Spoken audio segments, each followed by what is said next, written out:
اس سے بڑھ کر اور آگے، جیسے نماز کی صحت کے لیے ضروری ہے کہ طہارت ہو، اور پھر صوفیہ کے یہاں صرف یہ شرط نہیں ہے، صوفیہ کے ایک شرط اور ہے، وہ اپنے گھر سے نہیں لائے، وہ بھی حدیث سے ہے۔ اللہ کے رسول علیہ السلام فرماتے ہیں لا صلاۃ الا بحضور القلب، کہ وہ نماز ہی نہیں ہے جس میں دل حاضر نہیں ہے۔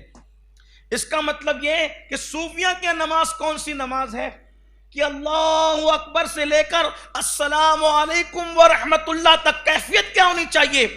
کیا کیفیت ہونی چاہیے؟ فَإِنَّكَ تَرَا فَإِن لَمْ تَكُنْ تَرَا فَإِنَّهُ يَرَاكَ۔ یہ ہے صوفیہ کی نماز، توجہ اللہ کی طرف ہو۔ اس میں جو وہ کرانہ دکان پہ چلے گئے، تصور میں چارہ لانے چلے گئے، بکری چرانے چلے گئے، بچے کو ٹیوشن پہنچانے چلے گئے، اسکول چلے گئے، یہ ساری چیزیں صوفیہ کے یہاں نہیں ہے۔ ان کے یہاں یہ کہ یار کی بارگاہ میں کھڑے ہو گئے تو اسی کے تصور میں، اسی کے مشاہدے میں گم ہو گئے۔ حالانکہ وہ تو تصور میں نہیں آتا، لیکن ایک مشاہدہ ہے۔ اب وہ کیسا ہے جو اہل مشاہدہ ہے وہ جانتے ہیں، وہ جانتے ہیں، انہیں مشاہدے کی کیفیت پتہ ہے۔ تو یہ صوفیہ کرام یعنی شریعت سے ہٹ کر وہ بات نہیں کرتے، شریعت پر عامل ہے، شریعت کے قائل ہے، شریعت پر مائل ہے، شریعت مطہرہ کا اقرار کرنے والے ہیں، لیکن پھر وہ احادیث جو عوام کے بس کی نہیں، جو اہل ظاہر کے بس کی نہیں، وہ اس پر بھی عمل کرتے ہیں۔ ایک بزرگ کو دوران نماز دنیا کا خیال آیا، انہوں نے اس کے کفارے میں 100 رکعت ادا کی۔ حالانکہ یہ حکم نہیں ہے شریعت کا، ورنہ کس کی نماز ہوگی؟ بلکہ یہاں نماز کی بات ہے تو مجھے ایک بات یاد آ گئی، حالانکہ عنوان سے تھوڑی سی ہٹ جائے گی لیکن ہے عنوان سے ٹچ۔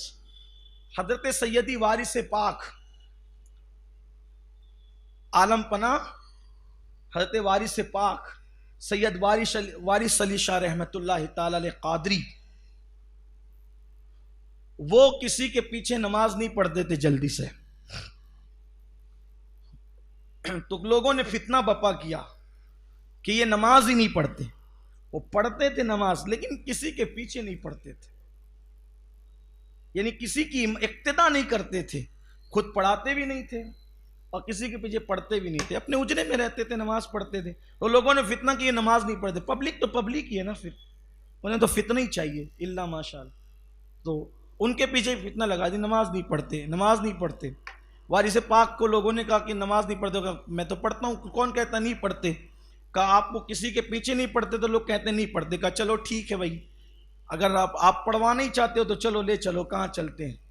تو ایک امام صاحب کے پیچھے لے جا کر کھڑا کیا، امام صاحب نے کہا اللہ اکبر، انہوں نے بھی کہا اللہ اکبر، تو سرکار وارث پاک نماز تو پڑھ لی۔ جب نماز ہو گئی وہ فرمایا امام صاحب بہت تھکایا آپ نے، وہ اصل میں پوربی بادشاہ بولتے تھے بہت تھکایا امام صاحب، بہت تھکایا، سنا امام صاحب بہت تھکایا، ہاں ایسی ان کی عادت تھی، ان کا لہجہ یہ تھا بہت تھکایا۔ تو امام صاحب نے، اب امام صاحب کی عزت پہ کسی کی بھی، امام کیا کسی کی بھی عزت پہ بن آئے گی تو آدمی تو دائیں بائیں کرے گا نا۔ کہا حضرت کیا ہوا، کیا گستاخی ہو گئی؟ کہا امام صاحب میں بوڑھا آدمی، نماز میں اللہ اکبر کا آپ کے پیچھے ہو گیا، اب جدھر امام ادھر مقتدی، تو آپ تو پہلے چلے گئے سیدھا کرانہ دکان والے کے پاس، آپ کے پیچھے پیچھے مجھے بھی جانا پڑا، پھر آپ جو ہے وہ گھوڑے کو چارہ لانے کے لیے چلے گئے تو پھر آپ کے پیچھے پیچھے مجھے بھی جانا پڑا، پھر آپ دودھ لانے بھی گئے تو مجھے پھر آپ کے پیچھے، ایک بوڑھے آدمی کو چند رکعت نماز میں کہاں کہاں لے کر کے گھومتے رہے حضرت، میں تھک گئے آپ کے پیچھے، اسی لیے میں پیچھے نماز نہیں پڑھتا۔ تو پھر اس کے بعد لوگوں نے کہا وارث پاک سے، وارث علی جب تم کسی کے پیچھے نہیں پڑھتے کسی کے پیچھے تو پڑھو گے؟ تو وارث پاک نے فرمایا علی حسین اشرفی جیسا امام لا کر دو، میں اس کے پیچھے جماعت کے ساتھ نماز پڑھوں گا۔ اگر امام ہو تو علی حسین اشرفی میاں جیسا، شیخ المشائخ سیدی اعلیٰ حضرت اشرفی میاں جیسا امام لا کر ان کے پیچھے نماز پڑھو۔ تو اب ہم لوگ لیکن یہ نہیں کر سکتے، ورنہ پتہ چلا مینکیوں کو بھی زکام ہو جاتا ہے، کہا چلو اب ہم بھی کسی کے پیچھے نہیں پڑیں گے، تو آپ بھی تو وارث پاک بنے نا، اپنا تو وضو بھی درست نہیں ہے تو پھر وارث، لوگ اللہ والوں کے برابر بننا چاہتے ہیں، پہلے اللہ والا بن تو صحیح، وہ مقام تو پا۔ ہمارے لیے تو ایسا ہی کہ جو سنی امام ہے اس کے پیچھے کھڑے ہو گئے، اللہ مالک ہے، ایک بار مجھے کسی نے کہا کہ بھئی وہ فلاں کے پیچھے نہیں پڑے آپ، وہ فلاں ایسا کرتا ہے. تو میں نے کہا دیکھو ایسا ہے، اگر سنی صحیح العقیدہ ہے میں اس کے پیچھے کھڑے ہو جاتا ہوں یہ سوچ کر کہ اس سے زیادہ گنہگار میں ہوں. جب یہ مجھ سے بہتر ہے تو میرا امام ہو سکتا ہے، اور کائنات کا ہر سنی مجھ سے بہتر ہے، تو اس لیے میں اس کے پیچھے کھڑا ہو جاتا ہوں. میں یہ تفریق نہیں کرتا، بس شرط ہے کہ وہ سنی صحیح العقیدہ ہونا چاہیے. باقی کے معاملات اللہ پہ چھوڑ دو. تو وارث پاک نہ بنے آپ، یعنی کردار میں بنے، کیریکٹر میں بنے، اس معاملے میں آپ نہ بنے. ورنہ کچھ لوگ ایسے بھی ہوتے ہیں فجر میں خود پڑے رہیں گے اور وہ کہیں گے اس کے پیچھے نہیں ہوتی ہماری اور اس کے پیچھے نہیں ہوتی.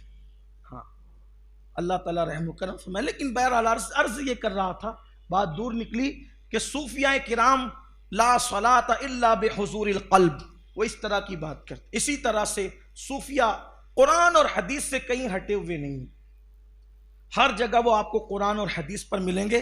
بلکہ اللہ کے رسول علیہ السلام نے جو خاص باتیں کہی ہے جس کو لوگ نہیں کرتے، جیسے مثال کے طور پر سیدی سرکار بندہ نواز گیسو دراز رحمت اللہ تعالی علیہ، آپ کی عادت کریمہ تھی، آپ تلقین کرتے تھے، آپ چاشت کی نماز کے بھی پابند تھے، اوابین کے بھی پابند تھے، اشراق کے بھی پابند تھے، تہجد کے بھی پابند تھے، اور آپ صوم داؤدی رکھا کرتے تھے.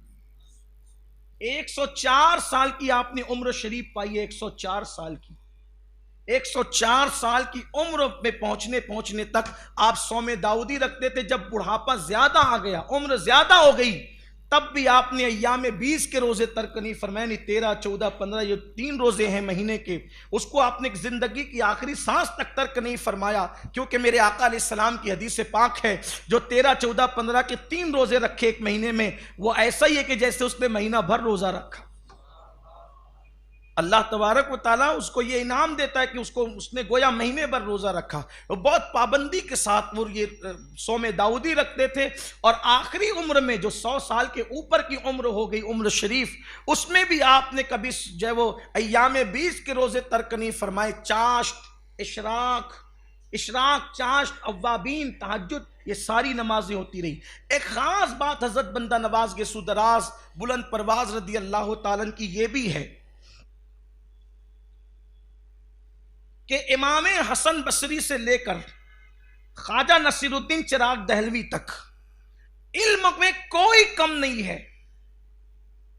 سب علم کے ایک سے ایک جبل شامخ ہیں،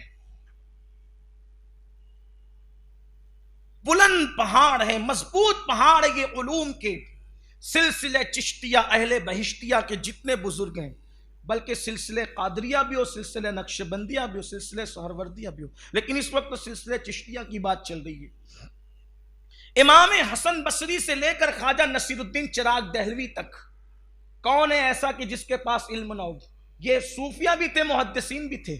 آپ یہ نہ سمجھے کہ انہیں علم حدیث نہیں آتا تھا، انہیں علم حدیث بھی آتا ہے. ایک اور بات آپ سے عرض کروں، محدثین اسناد کے ساتھ حدیث لیتے ہیں، اور صوفیہ اور اہل کشف کی یہ خصوصیت ہے کہ وہ اسناد کے ساتھ تو لیتے ہی لیتے ہیں، مگر دربار رسالت سے ان کا قرب اتنا ہوتا ہے کہ وہ ڈائریکٹ بھی رسول اللہ سے حدیث سنا کرتے ہیں. اس لیے بعض احادیث جو محدثین بیان نہیں کرتے کیونکہ ان کے پاس وسائل محدود ہے، ان کے پاس قیودات ہیں، ان کے پاس جو ہے وہ ذمہ داریاں ہیں، ان کے پاس چھان بین ہیں، ان کے پاس اصطلاحات ہیں، اس لیے وہ بہت محتاط روش چلتے ہیں. لیکن